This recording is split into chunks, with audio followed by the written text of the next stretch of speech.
Hello everyone. आज क्या हुआ, मेरे गांव से है जो मेरी एक आंटी आने वाली थी, उनकी क्या कचौरी की दुकान है गांव में। तो मैंने कहा यार आप आ ही गए तो मुझे आपकी कचौरी बहुत ज़्यादा पसंद है। मैं जब भी जाती हूँ उनके हाथ की कचौरी खाए बिना है जो गांव से नहीं आती। तो मैं इस बार गई तो वो लोग थे नहीं, तो मैंने कहा यार अब उन आंटी का ही हमारे घर आना हो गया, तो मैंने कहा क्यों ना आज आप हमारे घर पे ही है जो दाल दाल की और मूंग की दाल की कचौरी बना के तैयार कर दीजिए। तो उन्होंने कहा ठीक है बना दूंगी। तो मैंने बस मूंग की दाल को रात को भिगो दिया था और सुबह तक है वो दाल भीग गई थी।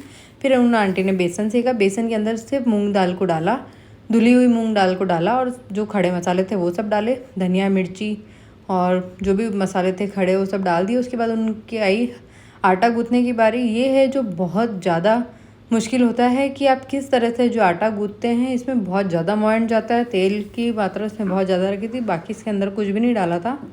बस इस तरह से उन्होंने फटाफट से आटा गूँथ के तैयार कर दिया। इन्होंने जो मसाला बना के तैयार किया था, खड़े मसाले थे जिसमें सौंफ थी दरदरी करी हुई, धनिया पाउडर था और आखा धनिया था, गोटा धनिया जिसे बोलते हैं, उसे भी कूट के उन्होंने लिया था, काली मिर्च का पाउडर था, अमचूर था।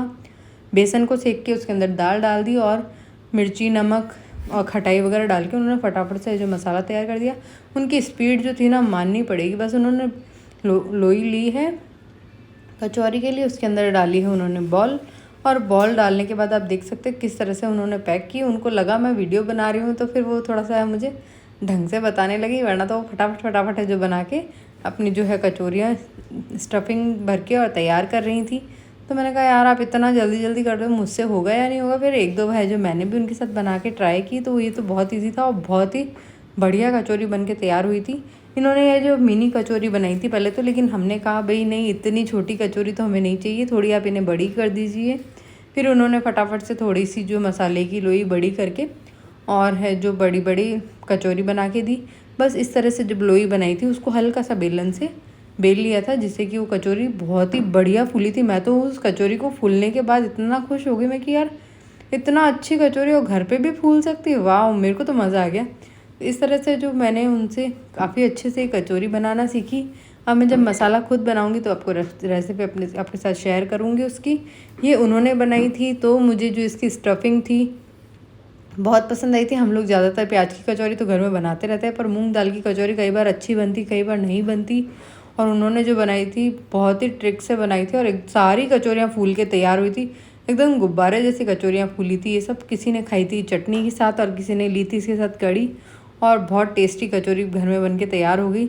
हमने कम से कम 40 से 50 कचौरी घर में बनाई थी उस दिन और सभी ने बहुत इन्जॉय किया। किसी ने कड़ी के साथ इन्जॉय की थी, तो कड़ी की रेसिपी जो बहुत सिंपल थी, सिर्फ छाछ और छाछ के अंदर बेसन को घोल के और उन्होंने सिर्फ मसाले डाल के और उससे 10 से 15 मिनट के लिए है जो बॉईल कर लिया था। बहुत ही अच्छा उबाल आने के बाद है जो कड़ी भी बन के तैयार हो गई थी। तो आप इस तरह से कचौरी बना के सर्व कर सकते हैं और अपने पैसे बचा सकते हैं। मार्केट में 20 रुपीज़ की कचौरी और घर में काफ़ी सस्ते में है जो काफ़ी सारी कचौरी बन के तैयार हो जाती है। वीडियो अच्छी लगी तो प्लीज़ चैनल को लाइक करें, सब्सक्राइब करना बिल्कुल